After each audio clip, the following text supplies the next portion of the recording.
Time once again for Norm's News Nuggets. Seamus, Norm, boys, pull your chairs in. It's late, and Cheeto Benito is in a room this morning deciding whether the war is over or not. Well, story one, Pentagon beat, and Dan Kane asked the Senate and House Appropriations Committee to approve a $1.5 trillion military budget. Now, the American taxpayer has already plopped down, as of May 12th, $29 billion. And that apparently doesn't include any damage to bases or anything else. Now, the Trump regime has also asked Congress for a $200 billion supplemental on top of their regular appropriation that they've already got. And so, meanwhile, there's still no health care for U.S. citizens. So now the pattern here that's repeating is that tech stocks are down this month on the prospect of peace, but the request for money from Congress, that hasn't gone down. So the pattern here would say the regime is getting ready for a forever war. And add to that the fact that Cheeto Benito's minions told Lockheed to quadruple their production in January before we started dropping bombs. Those patterns show that a peaceful resolution, that was never the plan. And now, Pumpkin McPornhumper has asked Congress to suspend the federal gas tax, which is just hiding the fact that the taxpayers are being looted to pay for this illegal war. Boys, Norm, you take this one first. $1.5 trillion for a defense top line? Are you fucking kidding me? They quadrupled THAAD production in January, weeks before the war even started, proving these suit-wearing sociopaths had the invoice ready before the first shot was fired. Now they're using a gas tax suspension to hide the $29 billion bill from you brainless fucking morons, while Lockheed hits a 52-week high. Shut up, Seamus. I know you're about to quote a dead general. Now, Seamus? Norm, lad, settle down before you pop a vein. Though asking for $1.5 trillion while saving the public 18 cents at the pump is a heist so cheeky it'd make a highwayman blush. That January THAAD contract is the real punchline. They had the production lines humming before the first shot was fired, and now Lockheed's up 40%, while the press treats a 50% budget spike as a technical footnote. It's the influence and power Ike warned us about. Only now we're burning $29 billion and $500 million a week in gas revenue, just to keep the citizens from noticing they're the ones being fleeced. All right, story two. So from the budget room to the peace process, or what's left of it anyway. So the Ukraine peace talks. Putin proposed them, then doesn't show up, sends his lackey instead.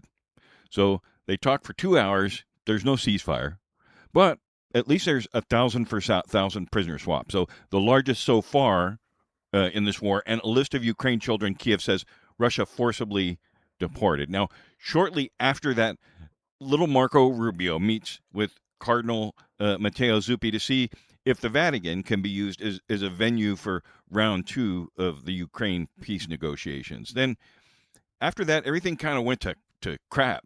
So Russia says meeting at the Vatican is unrealistic and a bit vulgar, and then the Vatican doesn't want to appear to be taking sides, and Adolf Hitler is worried about his ballroom and his cage fight on the White House lawn, but doesn't seem to be worrying about the American people too much and what's going on with us.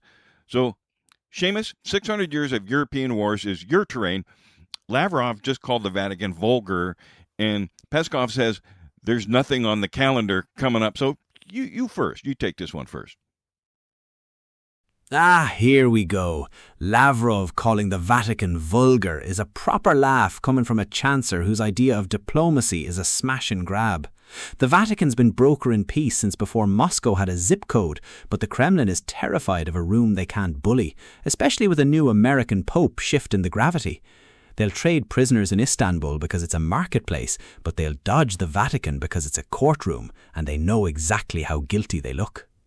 Norm? Vulgar? Lavrov is a sentient skid mark who wouldn't know dignity if it bit him on his Botoxed ass. While Ukraine is doing this soul-crushing work of handing over lists of their stolen children, that blowhard McGazbag is busy treating a peace track like a bad Yelp review.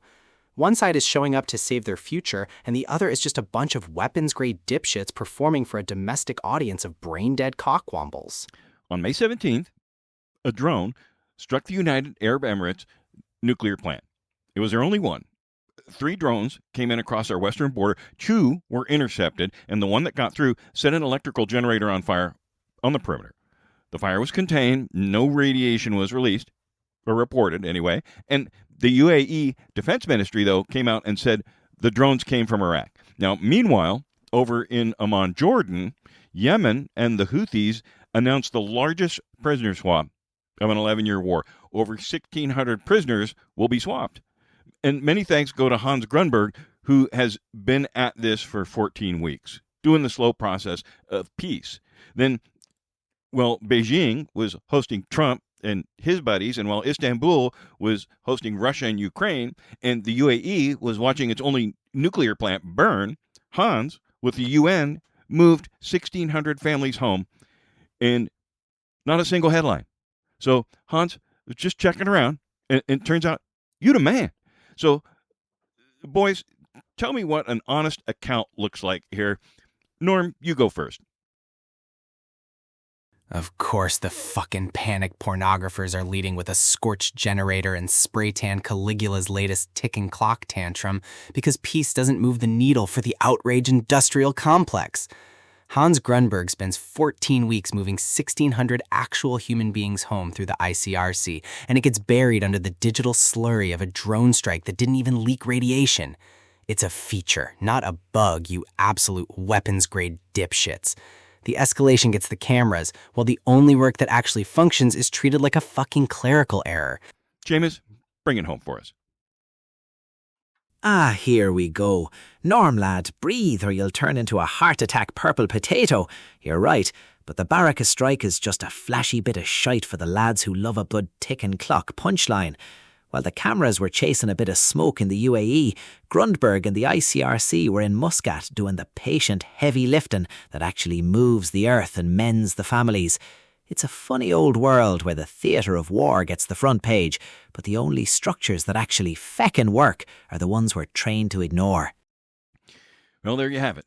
3 stories, a budget request that scales up the war machine, even while defense stocks fall on ceasefire hopes, which appear to be part of an industrial-strength pump-and-dump scheme, a peace tour that ended with a Kremlin spokesman's words vulgar, and drones from a potentially Iran-backed Iraq land on the UAE at a nuclear power plant. Now, all this BS was so cinematic, it pulled the country's attention away from a 1,600-person prisoner exchange that actually worked. That's the business model for war in 2026. The bluster, the explosions, the tweets, they all get the cameras. The patient work, which is how you build peace, crickets. Supplemental gets the deadline. Gas tank gets the pause. Hans Grundberg, one of the people that's actually getting things done to make people's lives better, he gets the next round of funding cuts in some appropriations bill nobody is going to read anyway. So we're not the ones who close any of these rooms out for peace. We're the ones who pay the bill in treasure in the lives of our loved ones. Now, pay attention to the things that matter. I'm Analog Scott, and this has been another edition of Norm's News Nuggets. Find us at loopta.com, looptah.com, analogscott.substack.com. Talk to Machines on Instagram and YouTube. Subscribe and or leave us a comment and give us a like. Have an amazing day. Much love and peace to you all.